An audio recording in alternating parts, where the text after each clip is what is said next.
So together for Kunal, everybody, Kunal,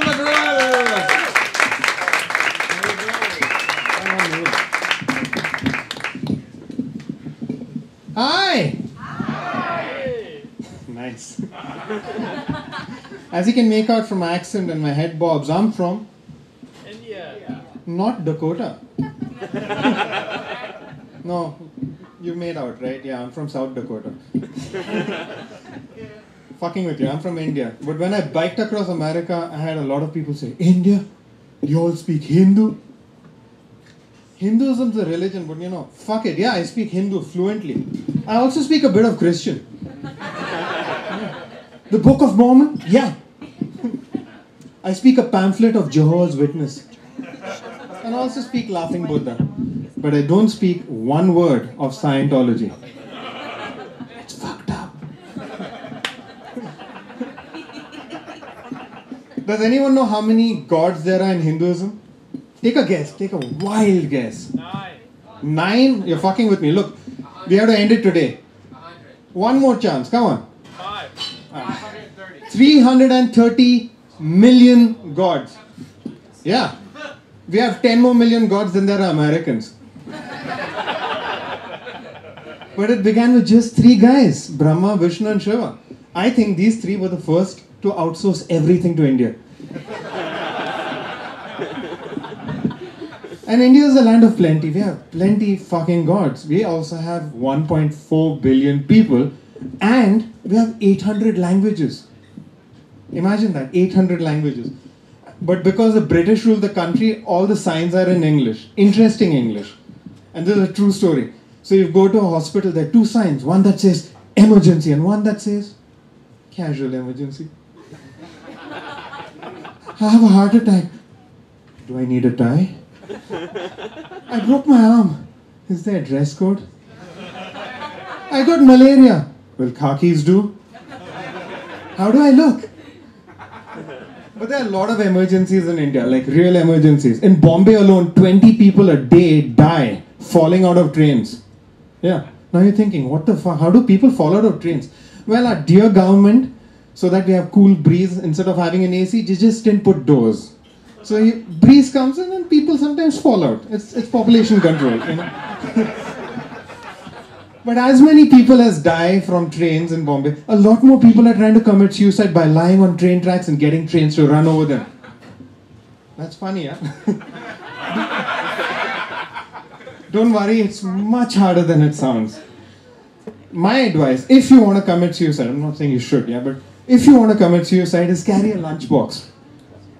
Because you see, trains are always late in India, and while you're lying there in the hot sun, you might get a little peckish.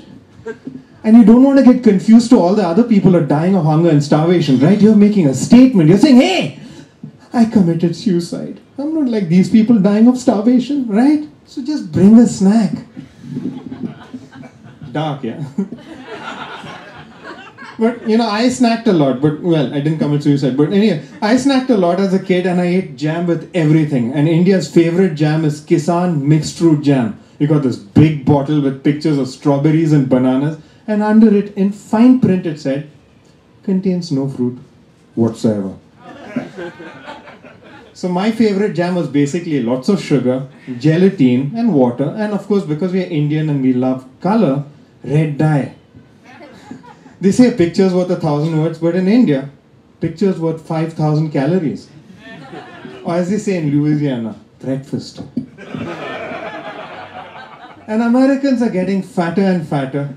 In fact, 30% of Americans are now obese. Isn't that fabulous? Yeah.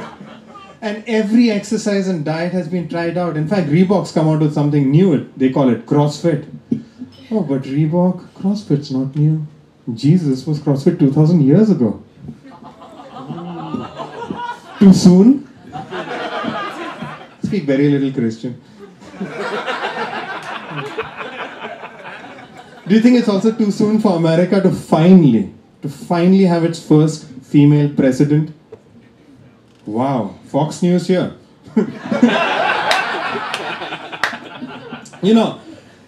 Many of you read how backwards India is, and we had a first female prime minister 40 fucking years ago. So come on.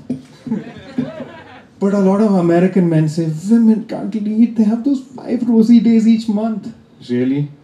Men are batshit crazy all 365 days, which is why you don't see any difference from day to day. I mean, think of this. Atomic bomb, men. ISIS, fucking men. World War I, World War II, all done by fucking men. I don't think women can screw it this bad, right?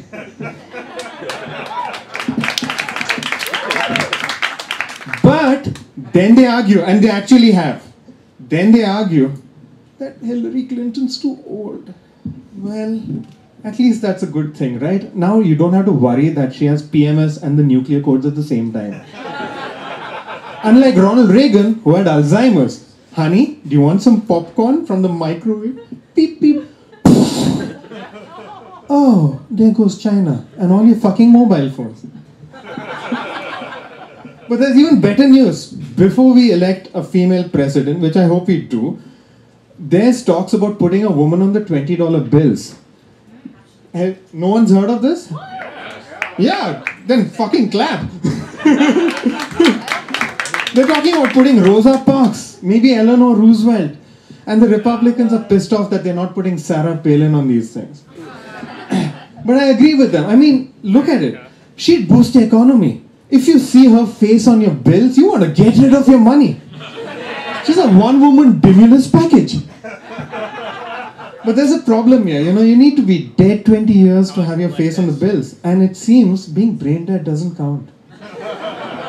When I think of brain dead, which is not very often, I always think of Ted Cruz. Who the fuck doesn't? And yeah. Well, Ted Cruz is so worried about ISIS. But you know, if ISIS were to behead Ted Cruz, I'd call that a circumcision. Fucking Republicans.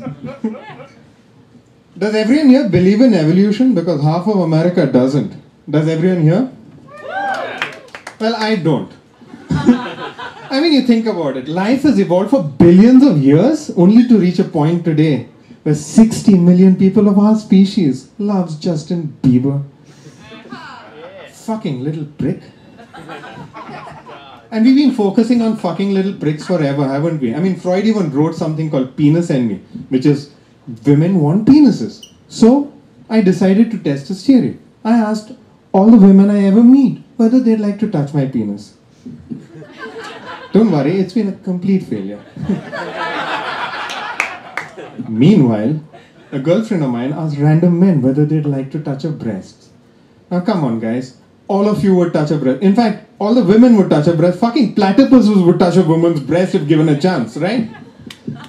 Yeah. At least one guy would. What the fuck are you guys? You know, penis envy doesn't exist. Freud was wrong. It's a booby trap. But Freud didn't get everything wrong. For example, Freudian slips. Very subtle, but occasionally they can jump out when you least penis. Oops. My bad. But the real reason men focus so much on penises is because they really want to give women orgasms, but are very insecure about their size. But I'm from Kama Sutra country. We take fucking very seriously. So I can guarantee you that all it takes to satisfy any woman is just 2 inches. It's called a tongue. I'm a cunning linguist. But if you really want to drive a woman crazy, 4 inches is what it takes. Try this. Don't change the empty toilet paper rule. Works every fucking time. Yeah. Happened to you, yeah? You know, does everyone here love orgasms? One? Wow, nice. One person loves orgasms. I don't know what you guys are doing. Get off the internet. So anyway, I'm speaking to her. So hopefully, you know, just besides us Indian, everyone else also loves orgasms. And thanks to 50 Shades of Grey, Americans are trying new and interesting ways to have orgasms. In fact, the other day a man was hospitalized with 50 plastic horses shoved up his ass. Yeah, don't worry. The doctors describe his condition as stable. And does everyone here want to be healthy and flexible? I fucking hope so, you know. You should do yoga. And yoga is all about flexibility. but there's no one who can symbolize yoga. So I personally nominate Donald Trump to be the new face of yoga. He's committed to being flexible. I mean, think of this man. He wakes up each morning, puts his foot in his mouth, while he shoves his head up his ass. Come on, that's committed to being flexible. Donald Trump must do yoga, yeah? In fact, while he's got his head up his ass, I think he'll find those 50 plastic horses. You also know this is how he combs his hair, right? Thank you! I'm from North Dakota.